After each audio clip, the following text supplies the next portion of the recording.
you doing? Hi, Mandy-Lynn. Very well. You? I'm great, thanks. I'm live from St. John, and where in the world are you? I'm in Moncton, New Brunswick. Moncton, New Brunswick. What's new and exciting, my friend? Well, just coming back from the new year, we're busy getting ready for the Hubcap Comedy Festival, our 23rd edition. My 21st year working for the festival, so it's been an interesting run over the years. Of course, the last 2 years have been the biggest challenge, of course, but very happy to be coming back live, fully live and in person for a full-size festival this year. So I'm super excited. I know we're going to get into that. We're going to talk about some of the upcoming guests and some of the shows and what to expect. But let's start off with the very basics in the beginning. So first off, let's start off with, who is Robert Gallant? yeah, that's my mother. No, no, I've had a varied background, but the last 20 years, my company has been running Hubcap Comedy Festival as well as other festivals and events around the region and other places in the country as well. So we don't own the festival. We've been contracted to run it. So we do a lot of work with nonprofits that way, where we help put together festivals and events, everything from grant writing to talent selection to coordinating all the logistics to run the shows. Hubcap has, I think over the 2 weeks, we have a French week and an English week. We run about 40 shows now. When I first started, I think we were about 15 shows. So it has grown considerably over the last 20 years to what we've become today, for sure. So your job is the general manager, and you take care of? So we as a turnkey organization, so we run it from A to Z. So in the early part of the year, working on sponsorship development and grant writing, into in the early fall, doing our final talent selection and getting all the venues booked and contracted and getting things up for sale. So lots of stuff. And then the weeks of coordinating a small army of volunteers. Like community events like this don't happen without a huge volunteer presence from our community. So now this event is a really fun one to work, because you go out, you help us work the door, and then you get to watch the show. So it's usually a pretty easy one to get people coming out to volunteer. So it's been around for 23 years, and you've been involved for the past 21 years. Correct. Yeah. The first couple of years, actually today is Mark Chouinard's birthday, but the former general manager at the Capitol Theatre, Mark, was involved with Marshall Button, our president, and Ken Kelly from downtown Moncton. The three of them had this vision to get this event started. They're looking at the middle of the winter. It's a rough time to run a festival, but it's when the bars and restaurants are struggling a lot. They don't have a whole lot of business. That post-Christmas, people aren't used to coming back out yet. So they took it as a chance to do an economic driver for downtown Moncton. Now, of course, we've expanded well beyond downtown Moncton. We're all across the greater Moncton area, as well as we're out in Salisbury, we're in Shediac, we're in St. Antoine. We do some of these smaller community shows as well. So it's been interesting to see how we've grown, developed over the years. But those three gentlemen got things kicked off and got things started through a great partnership, and we've continued on to this day with Marshall Button still being our president. He's been there since day one, so all 23 years, and yeah, it's been an interesting run. And for you, let's do a little background on you. So what did you do before you were involved in Hubcap? So and before what made you transition? Yeah, well, before I was working with the YMCA and doing social outreach programs, from working in subsidized housing communities to we started the Reconnect Street Outreach program, working with homelessness, which is of course still a major issue today. But that was kind of my background, was a little more in social work and those types of things. And I finished my MBA at University of Moncton and was looking for a transition into the corporate world. And while I was doing that, because I had started a couple of programs that downtown Moncton had partnered with us on at the Y, Ken Kelly approached me and said, well, hey, you're not doing anything right now. You're in between jobs. Why don't you run the festival for this year? And now 21 years later, I'm still at it. I call myself an accidental entrepreneur. I didn't intend on getting into starting my own company. It just kind of happened that way. And it didn't end up being an interim job. It ended up being something that grew into other contracts and other opportunities, and we've kept at it, and it's been a fun run. And that's terrific. That's a great story. That's a great story of how you were voluntold and how you just kept on going. And then, so for you, what has changed in festival world, I guess, over the years? So when you think specific to, talk me through, let's start with, talk me through the first year of the festival. What did that look like? Do you remember the talent, the venues? Yeah, I mean, the first year I knew how to put together an event, but I knew nothing about the comedy world. It was complete start from scratch. When they hired me, they handed me 3 bankers boxes full of past records and said, "Here, figure it out." So I had to start reaching out to agents and agencies and trying to figure out how to get talent to come to Moncton in February, which was a bit of a tall order in the early days. Um, so in working through that over the years, so in those early days of like, please come to our festival, to now we have 80 to 100 submissions a year that we have to go through. We have to create a short list and then get the committee. I have a steering committee that helps us with the final selections once we've got the short list done. So it's definitely a big change from hoping people would want to come to Moncton to now, I would say easily we're the biggest non-televised festival in Canada right now for comedy. And it's largely because of, we've always gone out of our way to make sure we treat our talent like gold. We're very hospitable. That's part of the maritime way. And they all want to come back, and they tell their friends. A lot of the people who are asking to come down were referred by people who've done the festival before. So that's been a big help. It's now the hard part is, who do we have to say no to, as opposed to who would possibly come, right? So. And what does that selection process look like? So you have a committee. So is it where you take everybody that you have and you're looking at first timers, repeaters, popular demand? Like, what does the vetting process look like, Robert? Yeah, we definitely have a process. A lot of the comics that come, so everybody that comes to Hubcap are headliners. So we do have, for developing talent, we can talk about that later, the open mic contest. But most of the people that are coming here are headliners. And so the difference of, normally you go to a comedy club, you're seeing the opener, a middler who you hope's okay, and then the headliner. At Hubcap, every show is a minimum of 3 comics, and every one of them are headliners. So your bang for your buck as somebody coming out to watch the show is through the roof. You're getting to see, the top talent of what Canada has to offer, kind of thing. So it's great in that sense. So that selection process, we go through, everybody puts in their submissions, agencies send, or a lot of people approach directly themselves. I go through and try to do a short list. Basically, I'll pick about twice as many as we're going to be able to have. So on the English side, say usually we have 14 to 18 comics a given year. The short list will be twice as many as that. So if we've got 80 to 100 submissions, I got to cut out the first 60 or 50 kind of thing. And then I leave. Then I bring that to the committee, and they all have demos. We'll sit together as a group. We have a scoring system so that it's everybody kind of gives their opinions on their score sheet, and then we add up the totals at the end and see who's coming in. Once I've given them the short list, for me, it doesn't really matter who they bring in. As long as they're off the short list, we know it's going to be top quality.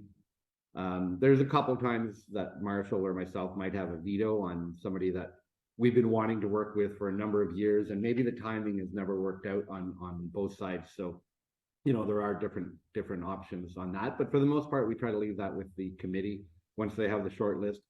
And the committee is a broad section of the community, so we're getting opinions of different people. Our job in the end, when you go to a show, that you will have loved 2 out of the 3 comics that you see in the set. And the third one may not be, it's not because they're not good, it's because we all have different sensibilities and tastes when it comes to comedy. If it was just my selections, it would be a pretty dark festival, because I appreciate more of the dark humor. But we need to pick what's going to play well to all the audiences and reach that broader market. And we've been able to do that. We get close to 10,000 people that come out to our shows each year. Largely our shows end up sold out. So, I think we proved that we found a formula that works, because if we didn't, people wouldn't be buying tickets. A lot of festivals rely very heavily on just government grants or sponsorship money. For us, we need those. They're extremely important, but that's only about 25% of our budget. We're in an enviable position of a lot of festivals that 75% of our revenue actually comes from ticket buyers, from people who want to see what we're putting out there. So that's a very encouraging thing to show that the public really appreciates what we do and are interested in who we're bringing in. Absolutely, absolutely. And they do phenomenally well. And I think it's true testament to the folks that you have on the committee, the reputation that's been built over the years, and, just doing everything you can in your power to put on a really good show for everybody that caters to all audiences. So you do shows in English as well in Francais. Talk about that. So yeah, in the early days, it was all combined together. We had a mix of French shows and English shows. The French side of the festival is about 25% of the festival. When we were doing them both the same week in the past, sometimes because it's so bilingual here in Moncton, we weren't able to develop the French side as much as we would like, because a lot of people like, oh, well, I know the English comics better, so they would go to the English shows. But the last few years, we've been partnered with Just Pour Rire on the French side, bringing in some different, a good mix of Quebec acts as well as Acadian acts. And that's kind of boosted up our level. And we also, what we did was we separated the weeks. So now we have the last weekend of January is the French festival, and the first weekend of February is the English fest. And what we found, it really made a big difference on our ticket sales for the French side, because people didn't have to choose between one or the other. They can go support the French festival one week and then come out and see the English shows the next. So that transition took, that was probably 10 or more years into our festival before we separated the weeks, but it's made a big difference for how we deal with the two language sides. Absolutely. So talk about the importance of having a French festival as well as an English festival. This has been part of our mandate since the very first year. So it always has been important because we are the official bilingual province. Moncton is extremely bilingual. We have a very strong French community here. And we've always, the founding fathers really felt this was an important thing, that we make sure that we have components in both languages. Absolutely. And so do you find that in terms of doing the French festival and the English festival, so people must really love that because it's separate now, so you're able to go to both now, so you get the best of both worlds.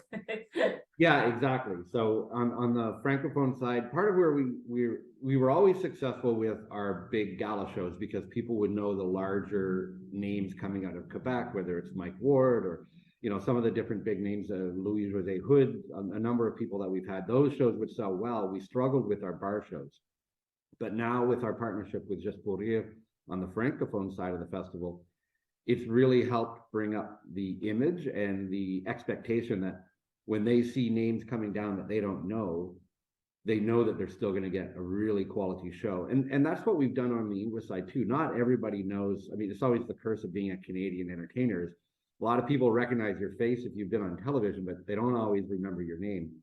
So as we've developed that, a lot of our fans come out because they know they're going to discover, they're going to find new talent that they've never seen before and start following their careers and watching. So let's say 50% of the people we bring in are fairly well known. The other 50% are newer on, maybe they haven't done Just for Laughs or the Halifax Comedy Festival, so their faces aren't as recognizable, but people have come to believe and trust the Hubcap name, that they're still going to get super quality and they're going to discover new acts that they've never seen before or heard before. And so that it's a bit of I do that when I go to music festivals. I want to go and see who don't I know, what's the new talent that I haven't heard of before. And it's the same with the Comedy Fest. There's lots of amazing talent that we believe people need to see and discover, and that's part of what we do with this festival as well. So if you were to sum up Hubcap's mission statement, or what the general thing is, what is Hubcap's mission statement? Our mission statement is laughter. That's we've done a strategic planning session, and there's lots of banter back and forth. Mission statements always have to be short and memorable and meaningful, and honestly, for us, it comes down to laughter.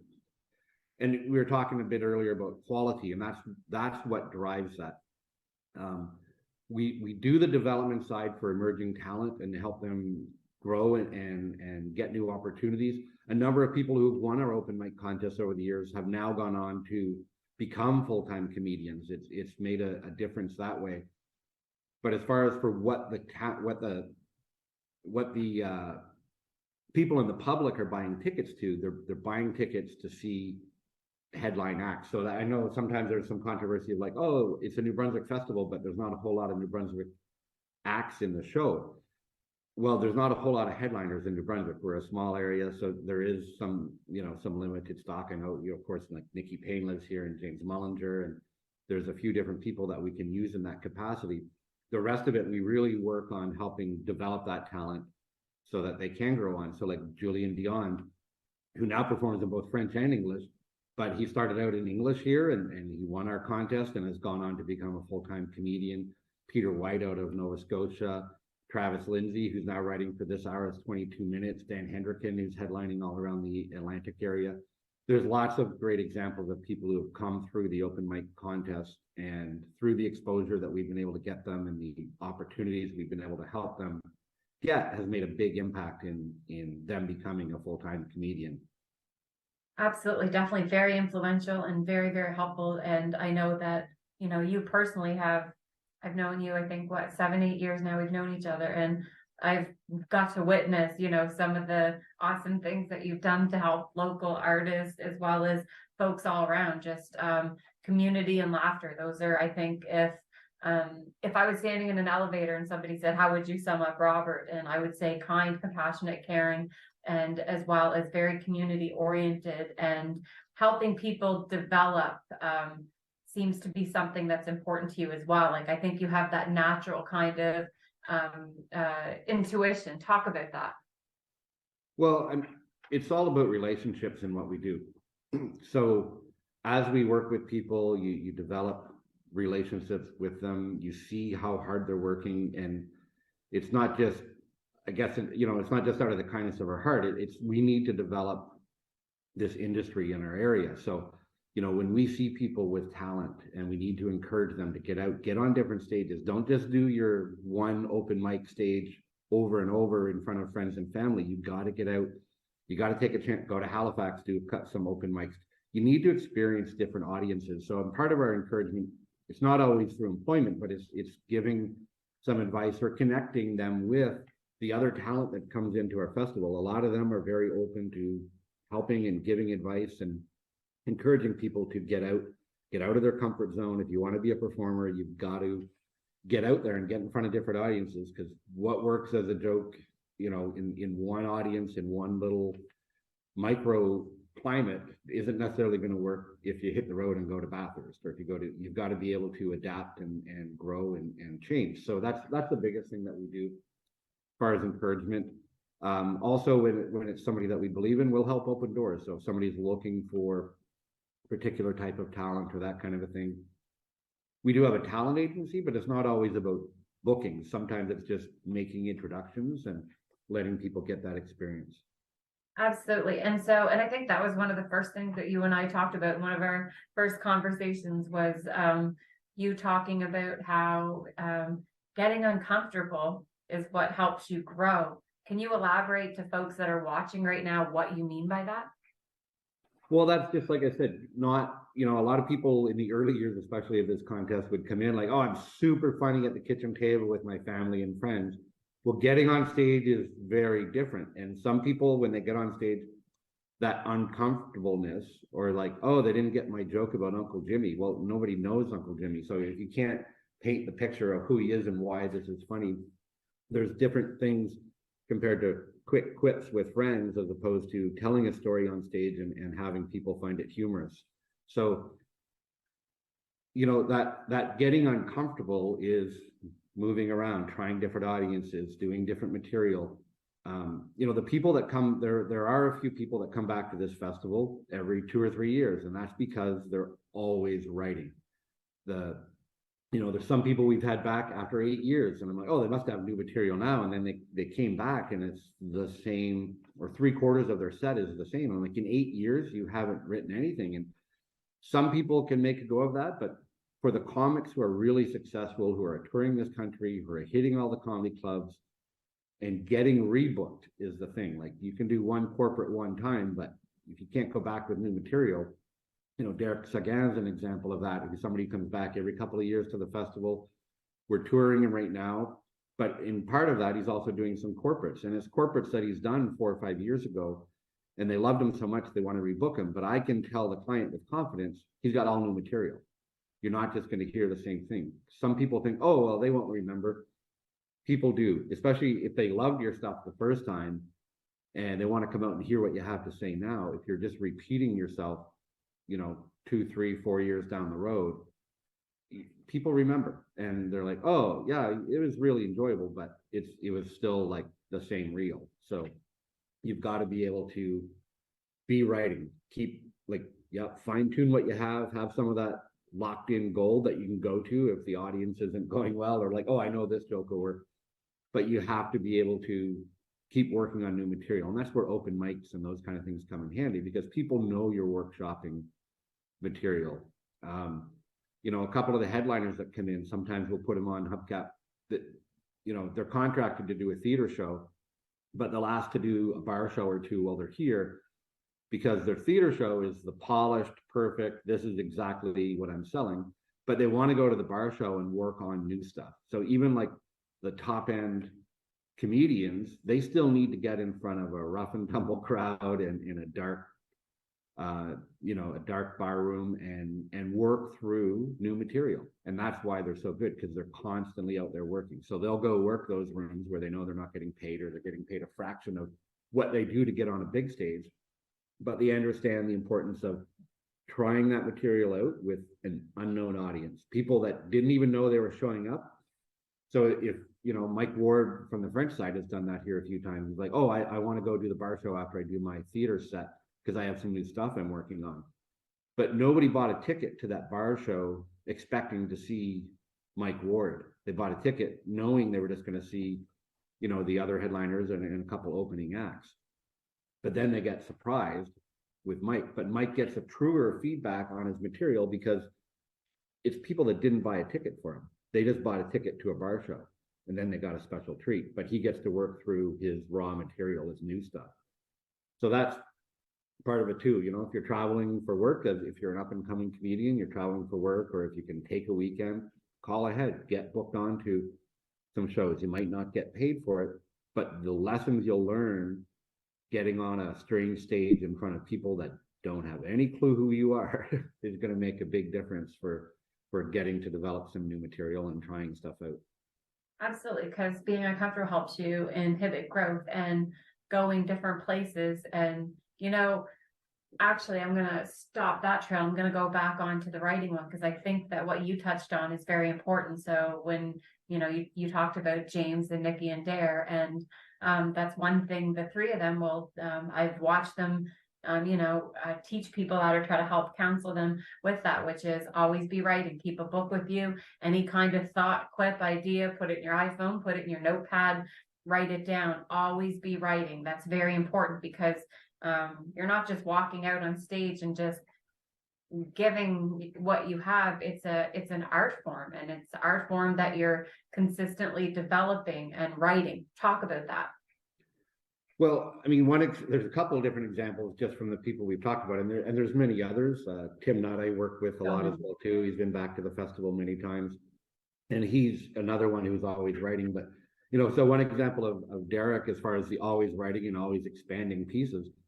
A couple of years ago, I keep losing track because of COVID, but probably 3 or 4 years ago, we were on tour, and he had this bit about motion sickness. And when we started the tour, it was like 5 to 7 minutes long.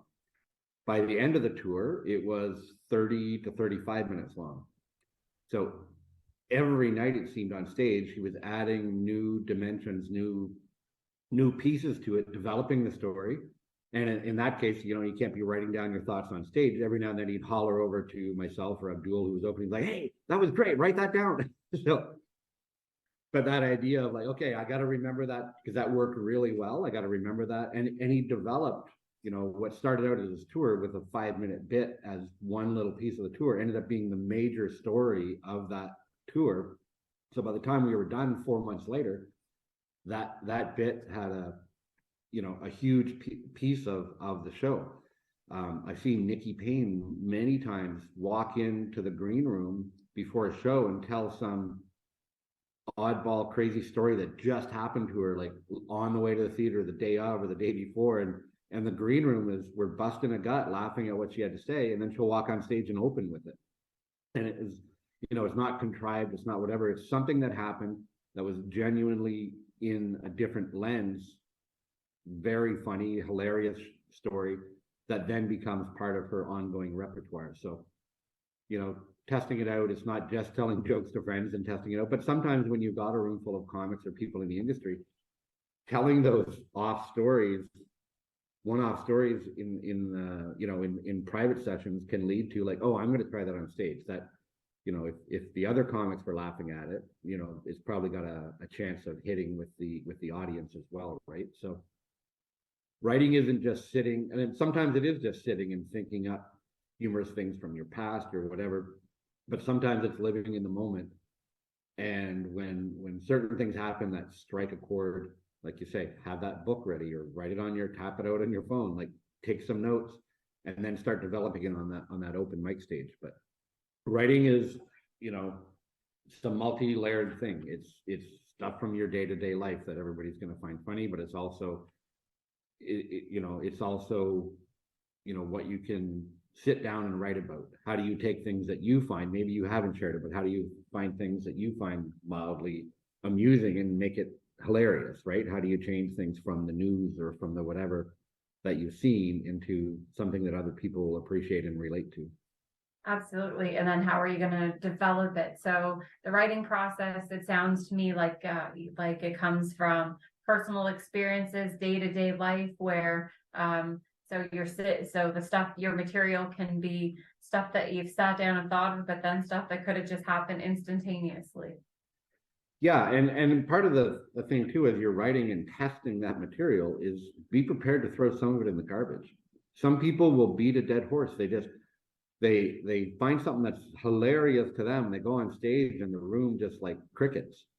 And they're like, oh, it's just a bad audience. Like I've seen bad audiences, but a lot of times people will blame an audience way too often or too regularly, instead of looking at what can you change about your material. How do you either punch it up, change things around, or let it go? Sometimes you just got to let stuff go because it's not going to hit. It's not going to carry well, kind of thing, right? It's our ego, Robert. Yeah. Well, and that's where some comedians, especially those that have a lot of material in the process of being worked on different things, is being able to read a room. So if a room is going cold on you and the comic before you destroyed, and then you go up and you're struggling, okay, what's other things you can move to? If they're not digging what you're selling, what can you adjust to? And that's harder when you're newer because you only have your 15 minutes. But if you had two or three things in the hopper that you're trying to develop, and it's okay to address the fact, like, well, here's some new stuff I'm working on. Let's see if any of this works. You can tell the crowd that you're trying new stuff. They'll give you a little bit of a leeway as opposed to just plowing into something entirely new that could be, not great at all. But if you've given them a little bit of a context, like, hey, here's some stuff I'm working on. Tell me what you think. You can break that barrier. You can talk to the audience and find those things out as you go. And then if they still don't like it, well, it's either a complete rehaul or let it go. I'm not saying after one try, you got to try it a few times, but there's a certain point when you have to, let that walk away. Absolutely. And another great thing that you talk about is expect the unexpected. Because I remember I was at a venue many years back before COVID as well, and the microphone literally like disintegrated. It just fell apart, and it reminded me of a few of, because every different venue you go to, not everything's going to be perfect all the time, and that's what makes it so beautiful, so natural, so fun. So talk about expect the unexpected and what you mean by that. Well, I mean, with Hubcap, we hire a professional company to be at all of our shows and make sure that the sound and lights are top. Of course. And there's always going to be, even with that, there's going to be the occasional hiccup when stuff goes sideways, and yeah. You got to adapt and move on.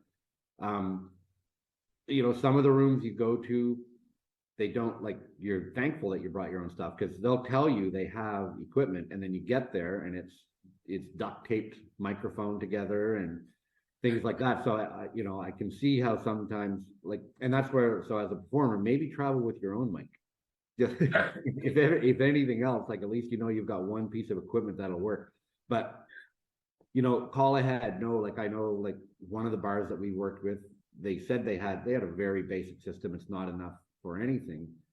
But somebody who went there not through Hubcap, but went on their own, showed up with no gear whatsoever themselves, no lighting, no extra sound gear, anything. And, the show was really subpar because they weren't prepared to do, so you either spend the money or you bring your own equipment. But stuff, so yeah, be prepared for stuff to go sideways, but also be prepared, period. Show up with the right stuff. Make sure you've done the communication. Make sure you know that the stuff is there. Because in the end, it's all about the audience experience. If they don't like it, not only will they not come see you again, the problem for us is sometimes they won't come back and see, like, I had a bad experience with comedy. I'm not going back. Or at that venue, they won't go back because they're expecting the same poor quality that they got the time before. So Right. So that's where you got to be careful about that, because you're affecting not only your future returns, but also other people's, because people now have a question mark about going to see a live comedy show or going to see it at that particular venue. But when things go sideways, like it's not always the end of the world on things. So, and I'm speaking specific to, I've been at different kinds of fundraisers or charity events or shows where there's been a lot of anxiety or pressure where I've watched folks that, and I'm not speaking specific to entertainers or even like the people that are putting on the show or the event or anything of the evening, but I'm speaking like I've watched people get very anxious over the what could go wrong. And that part seems to be where the most pressure is put on folks, and worrying about, like, yeah, they've got the ticket sales or they've sold out, or it's a charity or auction event where it's a full house and the main mandate was to raise X amount of dollars for this specific cause. But then it's like watching the amount of anxiety on that for the what could happen or go wrong has been difficult for some folks that I know. Yeah, and I mean, I guess there's less anxiety if you've done all your pre-planning and you have, for us, like we usually have plan A, B, C, D, E, and F. Plan F comes on the fly if stuff goes sideways on everything before. But the idea is, if the crowd doesn't know that something went wrong, it never happened. So the big goal is, can we test everything? Can we get there early? Stuff's going to go wrong. We've had to run and get new cables. We've had to run and get, but that's so, if you can get it fixed before the show starts, and then if stuff falls apart while the show is going on, that's where you rely on your talent, your entertainment, your MC to, okay, the mic's not working. Now I really have to get command of the room. I have to project. I have to, make myself more imposed upon the room. And it, even from the stage, ask the organizers, ask the people that are there helping to please go around and ask people to be extra quiet. It's a difficult situation. We all got to get through this together.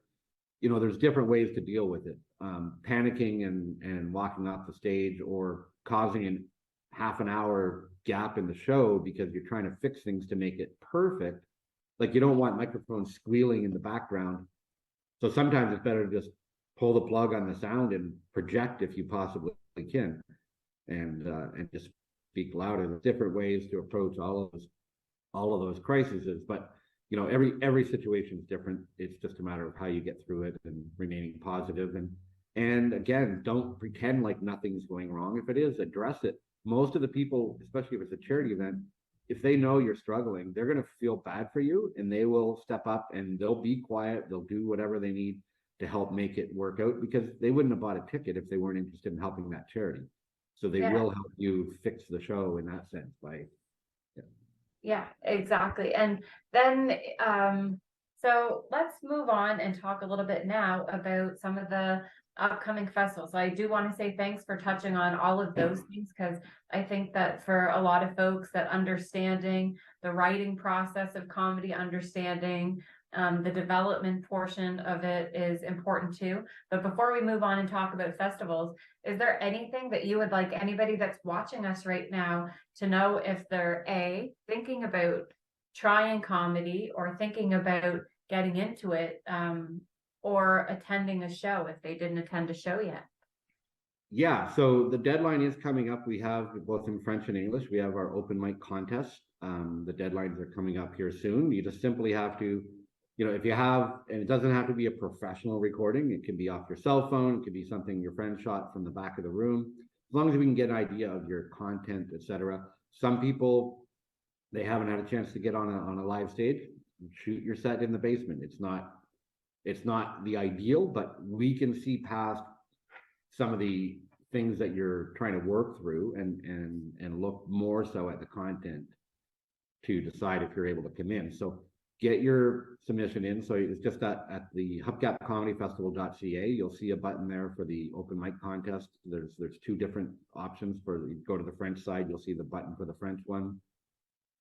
You'll send in an email with your submission. We'll post stuff up onto Facebook, and it's a mix of real judges, and then our fifth judge, the tiebreaker if need be, is online voting. We don't want it just to be a like a popularity contest of who can get the most votes. It's also for us about the quality and the content. So we have 4 judges who go through all of those and make our selections. And then if there's really close ones, then the online will come into place, like who's getting the most traction of votes and supporters on our website or on our Facebook page.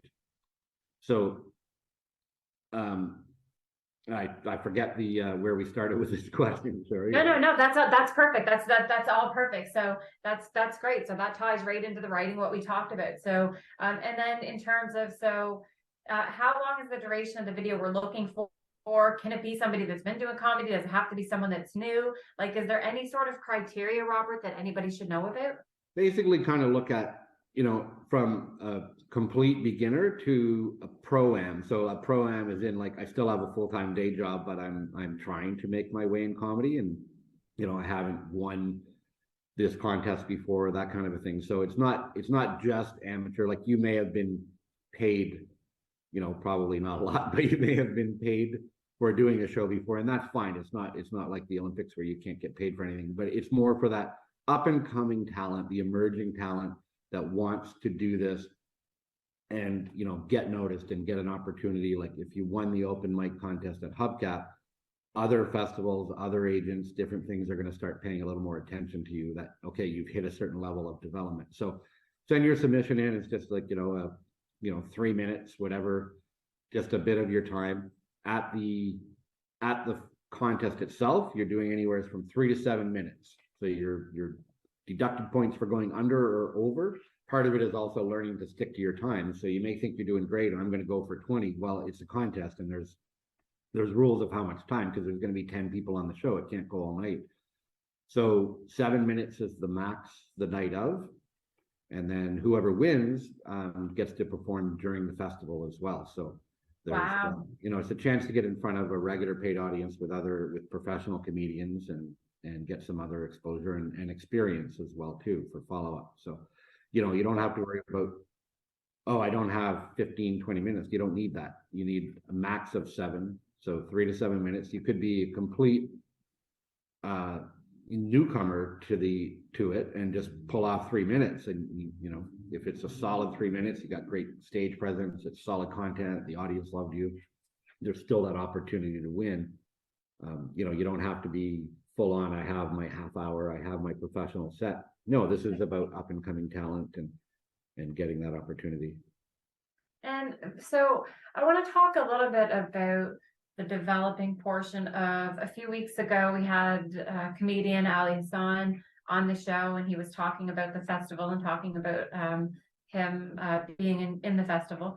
But one of the things that he talked about that I thought was quite interesting was his development. So you know him quite well, I know, and he's a man that wears many hats, and he seems to be like a lot of artists, where you do one thing, or they say, can you do this? And then can you do this? And then gradually you do 20 different things, and it's all accidental because you're just like, okay, I'll try it. And he's a man that is true testament to that, where he was in a regular 9-to-5 job, he told us, and it just wasn't his thing, and he moved away from that and then this is what he does now, and he's happy and he loves it, and it's what he does.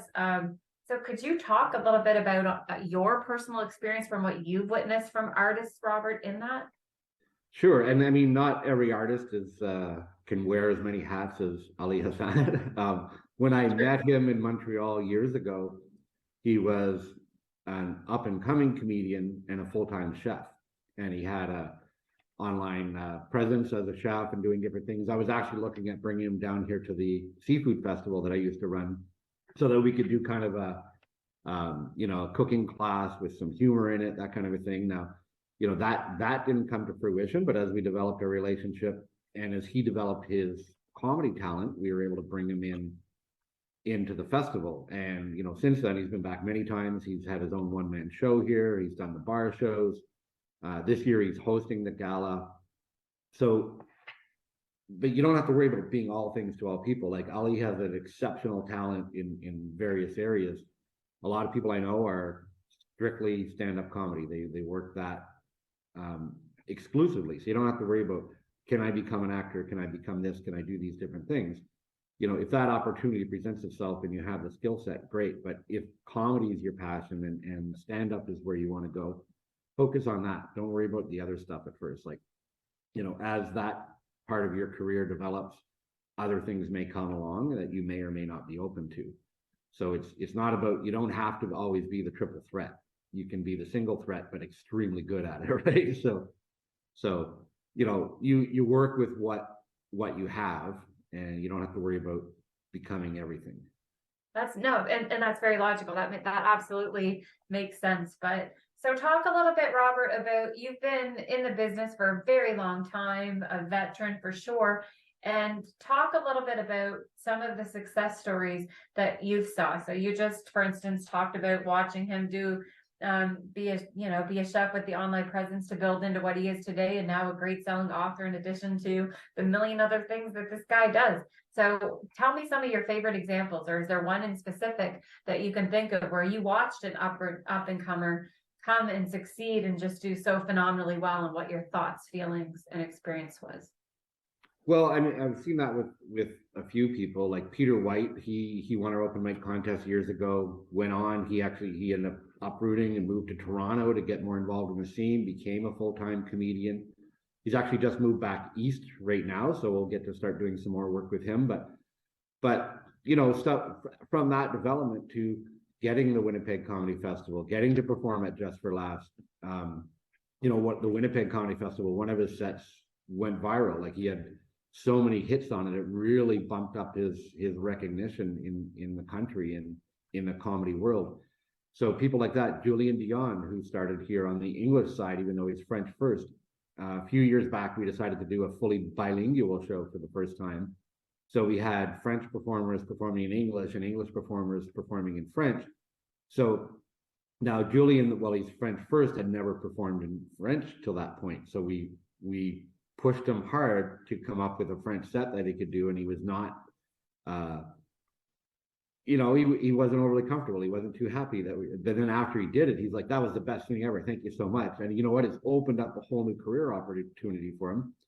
Just for Rivas picked him up. They do some shows with him. They do some corporate bookings with him on a Francophone side that otherwise never would have existed for him without challenging and pushing the boundaries. And he accepted that wholeheartedly and just charged into it, and has done such a wonderful job. So now, he's got double the opportunities because he's working in both languages and going across there. Now, not everybody's bilingual, but it's about taking the challenge of new opportunities and pushing yourself and seeing where you can go. And that's where those who we've seen succeed, some who have come through our contest, have really grown and developed. I know I go scouting. A lot of times it's not just videos. I need to see people live, and it gives you a whole different perspective on them. There's different people I've seen across the country that, immediately hit my radar. They only have 10 or 15 minutes at the time that I see them, but I know, like, I want to see them in 2 years. They're going to be somebody, like, they're really going to step it up. And we've been able to then 2, 3, 4 years after I've seen them, bring them into Hubcap, because now they're ready. They've got their sets together and they've really developed. But you can see that spark of that early on, and like, if they stick with it, they're going to be coming back. So it's good when I go scouting. It's not just about who's coming this year. A lot of times it's like, who do I need on my radar from across the country that I need to keep an eye on? And they go on a different list where like, let's keep watching them, let's keep talking to people. Because we have such a good relationship with so many comedians, I can also ask people, hey, I saw you performed with so-and-so, how are they coming? How are things, developing for them? So we can get that sense from people kind of behind the scenes. If I can't see them again live right away, at least I can get the feedback from people that I know and trust who are also performers that can let me know how they're developing and are they ready? Are they ready to come in and do the fest kind of thing?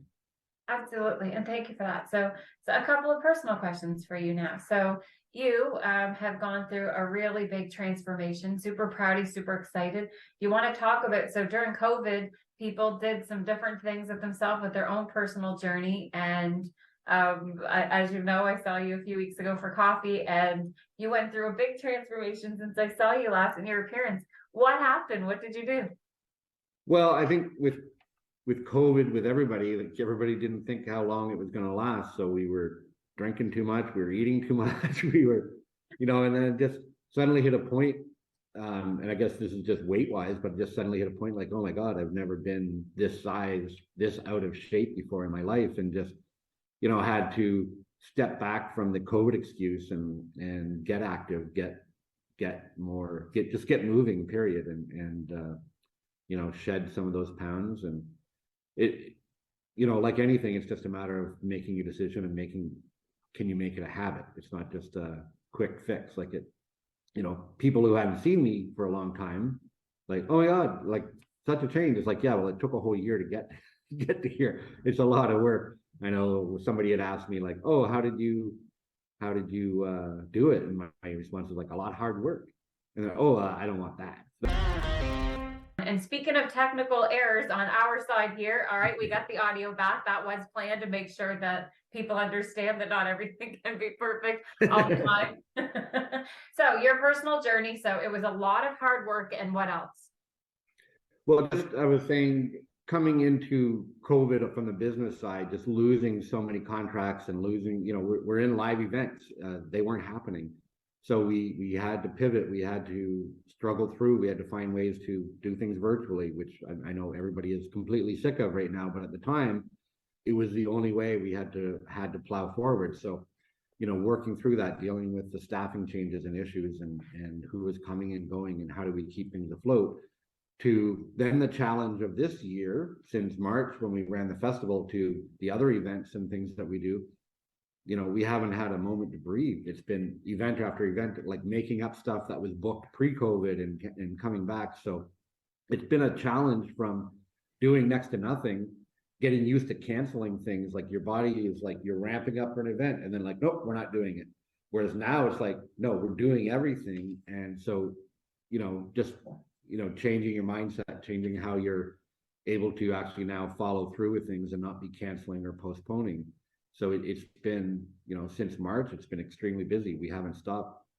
We haven't had a moment to breathe, which, none of us are complaining about. We're super happy, but it's now trying to find that balance and getting back to any kind of a normal life, whether it's professional or personal, and, getting back into where now, last March, we did a mini festival, a half-size festival.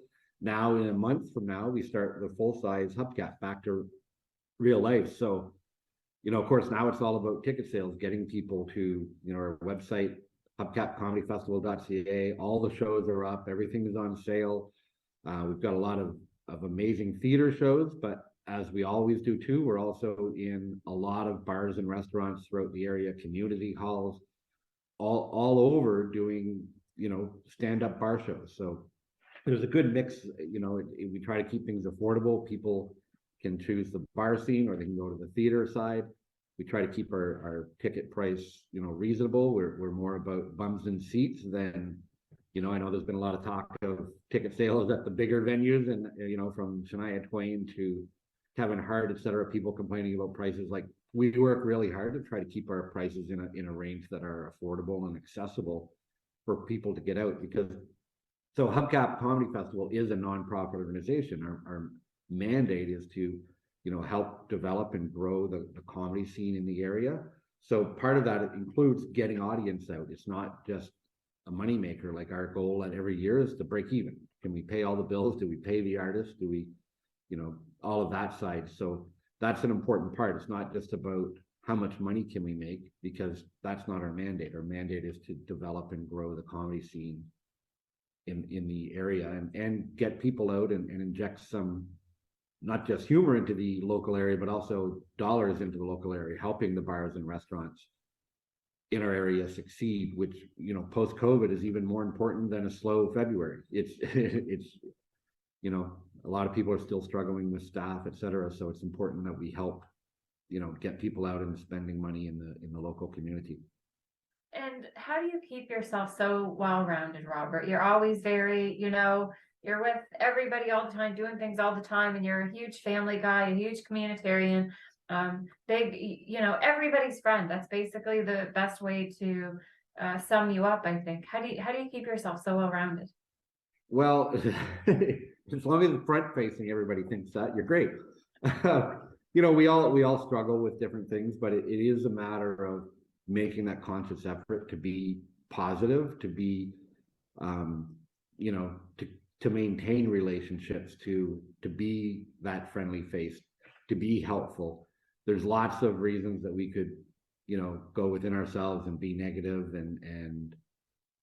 but it's a matter of making that conscious decision to not let that side take over. If you want to keep relationships, you want to be here in another 20 years, you've got to maintain those positive relationships and.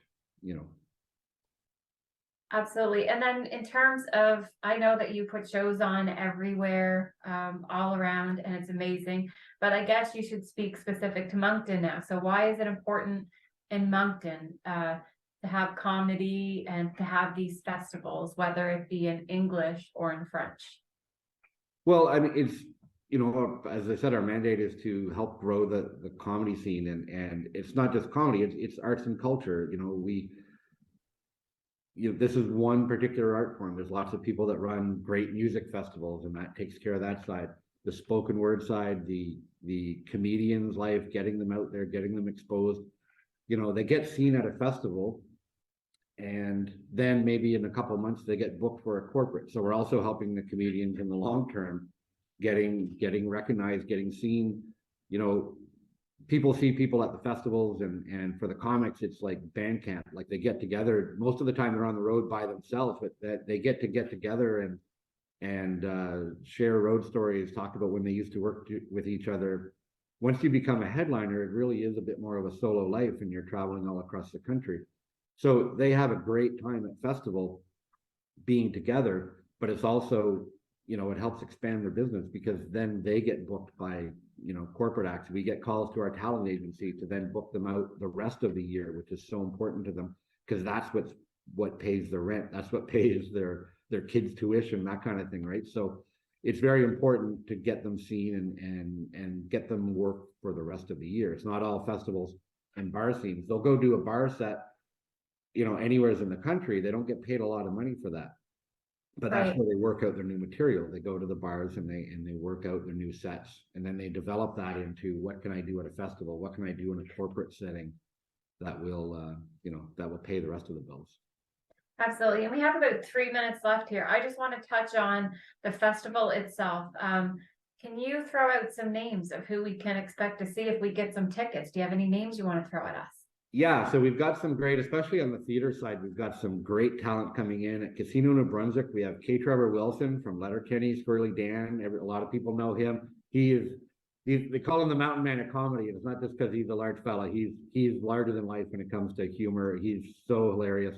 But backing him up on that show, so it's the K. Trevor Wilson All-Star Gala. With him is Steve Patterson from The Debaters, Nikki Payne, our very own Nikki Payne from Local, and Ryan Belleville from Working Moms, who a lot of people know. He's been at the festival a few times. This is a juggernaut of a show. So, that's one definitely go out and see at Casino New Brunswick. Colin Mockery's coming back. So this last time he was here, it was a straight improv show. This time it's called Hiprov. He's traveling with hypnotist Assad Mechi. And so Assad will get the crowd hypnotized, and then Colin will come out and work with the best selection of who got hypnotized. So he'll be doing improvisation with hypnotize people. So really looking forward to that. This is a show we were supposed to do last year. It was almost sold out, and then we had to refund all the tickets. Of course. Because of government shutdowns. But thankfully, we were able to rebook them for this year. There's only a small handful of tickets left for that. So definitely if Collins, somebody you want to see, you better get on that right away. Ali Hassan, we mentioned, he'll be back. He's going to be hosting our Thursday night for Laughs Gala. This is one, especially for people that they want to do a theater show, but they also want to go to a bunch of bar shows.